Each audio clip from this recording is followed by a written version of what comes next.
So what's up mga tol? Isang mapagpalang gabi. So andito ko sa bahay mga tol. Dito.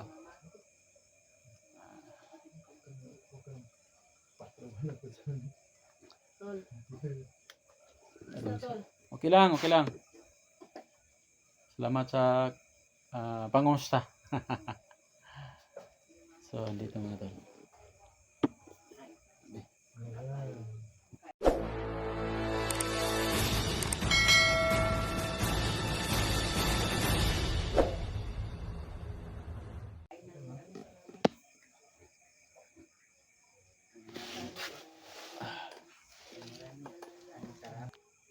So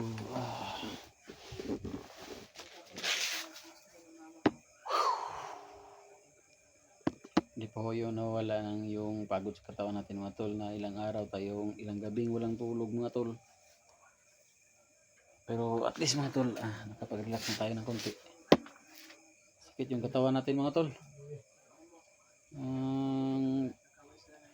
Ilang araw na ang pagdadrive na grabe yung mga tol, grabe yung pagod, puyat. Thank you na rin kay Lord na nakarating tayo ng ligtas. So kanina mga tol, pumunta ko kina utol ko,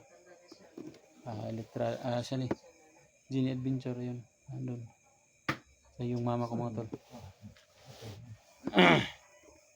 Na yan kasi mga tol, kahit na pagod yung katawan natin mga tol, laban lang tayo. Sakit yung kalawasan natin, bunga ng pagmamaneho ng walang patid na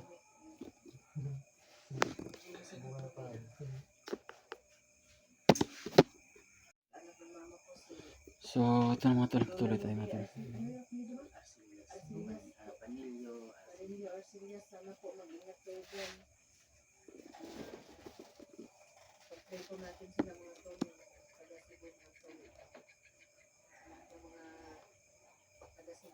Buti na lang mga tol at ligtas yung mama ko dito sa bahay mga tol. Hindi pa tayo nakapagpunta kay ulit mga tol simula nung natin sa kanyang bahay kasi malayo mga tol. Mabante ako dito sa bahay mga tol kasi yung mama ko mga tol nag-aalala sa akin o sa amin na yung pupunta namin ng Leyte mga tol, ng Ormoc, kasi may malakas na bagyo, yung bagyong Tino mga tol. Grabing kasi maraming may mga bar down sa daan, may mga bahay na lumilipad, mga kahoy na kaputol nandun sa karsada mga tol. Grabe talaga, pero kinaya natin tol. Pero sandig tayo sa kung may kapal, salamat tayo mga tol, nakauwi tayo ng ligtas mga tol. So yun,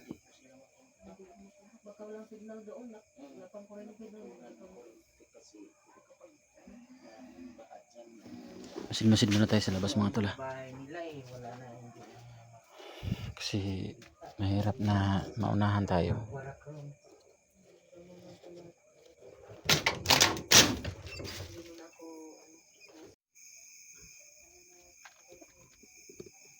So yun mga tol, masid muna tayo. Dito ako sa likuran ng bahay namin mga tol. Masid muna mga tol kasi mahirap na sitwasyon na unahan tayo. Sa bahay lang tayo, so unahan pa tayo.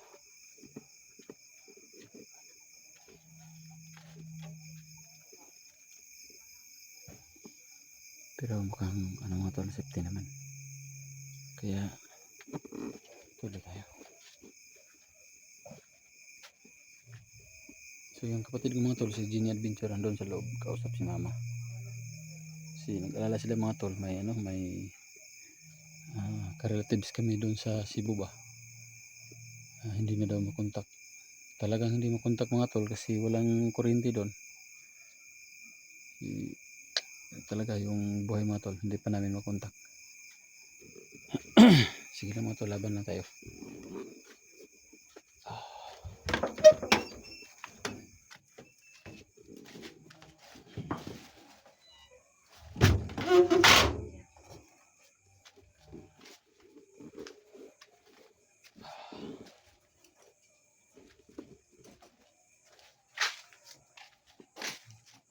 Tol, Basta. ate. Sabi, kahirap-hirap sa mga lisod-lisod din eh. Mahirap-hirap na magkalisod-lisod. Ang importante ang malaga. Sabi. Minsan ate, kaliwatan sa Cebu. Oo, nadaw. Hindi na hindi mo kontak. Kontak ka. Hindi mo kontak kay kuan man. Burnout ito no? Burnout. Burnout niya. Walay ka ng Signal, signal pa siguro. guba. Guba siguro signal nila dito. Malakas siya kaya di po makontak. So, daw to ni kuan na lusing.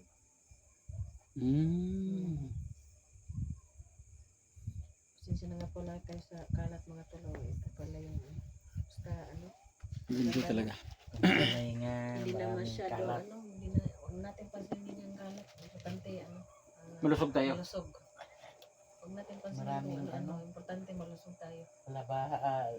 Nalaba na yun, wala pa na piko. Pa na. Pada na ano.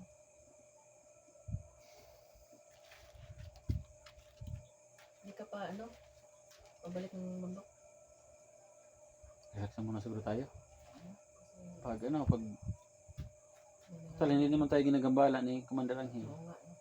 Palipas muna tayo. Lipas mo Pero na pag tayo. magambalain tayo yung sana yan si Commander Angel. Kilos tayo, pero hindi lang tayo magpaano, kampante kasi Importante. alam natin ang buhay natin dito na sa panganib Nasa pangalan. parati. Kailangan na mag-ingat. Mag-ingat na. Si Electra kaya wala kang balita. Wala pang upload, hindi ko mahilap tapos hindi ko pa ma-contact, hindi ko alam baka relax ba 'yun? Siguro Relax pa yun. kung nga ng Ano pa yun? kapoy ba kapoy sa biyahe. Ay, Dahil malayo. Napagod yun. pagod sa biyaheng malayo.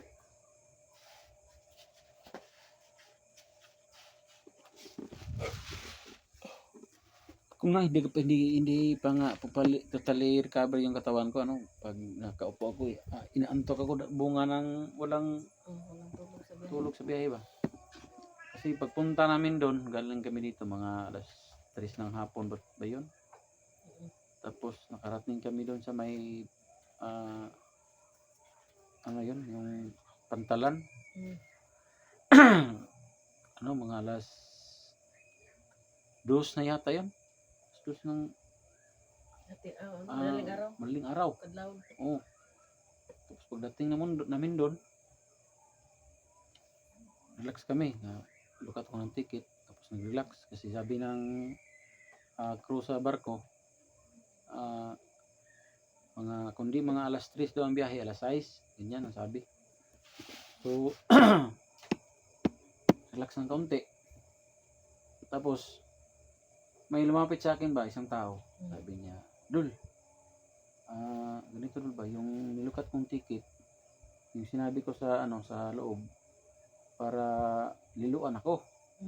Tapos, tingin sa akin yung ticket, tingin ko, hindi ito pang, Dul, pang liluan. Kasi yung naka-address ng ticket mo is pang San Ricardo. Kasi nga, paano to? Kung nga, balik ka doon tol sa, sa ticketing office. Pag-pull up mo yun doon kasi hindi ka pa sakayan yan Okay, hindi ka pa sakayan sa liluan na barko kasi yung ano, ticket mo San Ricardo. So, ayun, pinayuhan ko bumalik. Tapos pagdating ng alas 3, nakasakay na kami ng barko. Doon. May kunting problema kasi yung mga tao nagmadali lahat kasi yung sinabi may bagyong paparating ba, ganyan. Pero hindi pa yung araw na yon. Sabi, mga pizza 31 man yon. Sabi, kung hindi daw mga pizza 3, ganyan, darating barko, darating yung bagyo. Di, ginawa ng mga tao, hindi mo mapigilan, papasok, panic. Kami, nandun sa taas, tingin lang kami, may 5 tao, kawawa ngayon 2 kasi may malaking bag, bit nila. Tapos, pasira na sana yung damyo sa birds. Biglang tumawag yung Coast Guard na may 5 tao pumasok dyan. Tapos wala sa manifesto. Di, ang problema na ngayon, kasi halo-halo na. Ano Sige yun, sila so, pangita. announce yung isang crew na kung sino man yung 5 tao na papapasok lang, please po, bumaba kayo kasi hindi kayo nakamanipisto. Mm. Kung hindi kasi kayo nakamanipisto, ganito, yon. Anong nangyari sa amin doon sa Mm. laot? Baka malunod to. Mabuti kayo yung iba kasi nakapagmanipisto. Sila Ma-claim hindi. kayo Oo. kasi may may manipisto. Kayong 5, Silang lima oh, hindi. wala maghanap sa inyo. So natakot ako. Tay, kailangan matakot ako kasi ganyan. Mo doon dahil Oo. baka Baka may paparating pa na bagyo. Oo. Baka ano yung mga Di. Tapos inulit pa rin ng crew ng barko. Mga 3 bisis siguro 'yon. Sinabi. Tapos may tumayo na 3 tao. Tumayo. Bit nila yung bag na mali. Magahin nila. Magahin nila. Tapos yung dalawa, nagmatigas. Muntik nang makaabot doon sa malayo yung 3. Sunod. Sumunod sila agad. Pagkatapos na mga imbis na alas 7 yung alas 6 yung larga namin, mga alas 7 na kami nakalarga. Yung tapos yung tapos 2 oras yung barge. Ricardo. 2 oras. So hindi ako nakatulog kasi bunga ng yung kan ba yung Pauwi na. padulong. Padulong. Papunta. Papunta pa doon. Hindi ako nakatulog bunga ng yung intense ba yung kaba yung yung Halo-halo excited. ng emosyon. Hindi ako nakatulog. Tapos pagdating namin doon, baba na kami. Hindi ako nag-alala kasi araw naman. Larga kami. May 2. Takbo ng motor nang walang patid. Kung saan pag wala ng gasolina, tubil naman. Kain, ganyan. Pagdating namin sa Ormoc, doon, bumili muna kami ng mga gamit. Tapos, pagka nakarating kami doon sa kanila, mga alas 6 na. Sa limon ka mo pa, Sa Limon kami dumaan. Malapit doon, pero kaunti lang. Kasi, yung Bilyaba tapos Ormoc, mga 60 kilometer. Tapos kung dito ka daan sa Limon, mga 50 siguro, mga 10 kilometer o 55. Kaunti lang pero hindi talaga katulad sa kabila na. Layo-layo talaga. Doon naman sa limon. Talagang grabing biyahe. Limon to Taberna. Kuan? Taberna mamuagi na may kalsada pa na dito. Mama ko, kabisado niya yung daan. Kanangga ay kalubian. Anak mo. Kabisado Dili. niya yung ano niya, ano dyan, lugar dyan. Ito, ganito. Pagdating namin Kanangga, straight lang kami. Hindi kami pa kaliwa. Kasi yung pakaliwa, pa Bilyaba yon. Pabilyaba o hindi mo sa Hindi. limon. Straight lang. Walang ibang kuan. Tapos pag dating namin sa sa may crossing ba, may patuo, may pakaliwa. Pagdating lumarga ko ng mga nalilayo, dating sa kuan, Google Map na naman. Katulong talaga yung Kasi Google Map na yan. yung Google Map talaga kung diyan ka sa sa crossing talaga hinto, hindi ka talaga ma-detect niya kung saan ka banda ba. Parang doon ka nakatubang yan ba. Mabuti dumistansya ka para makita kasi pag scroll mong ganyan, magpangalan naman yan na saan ka nakasada, saan ka punta.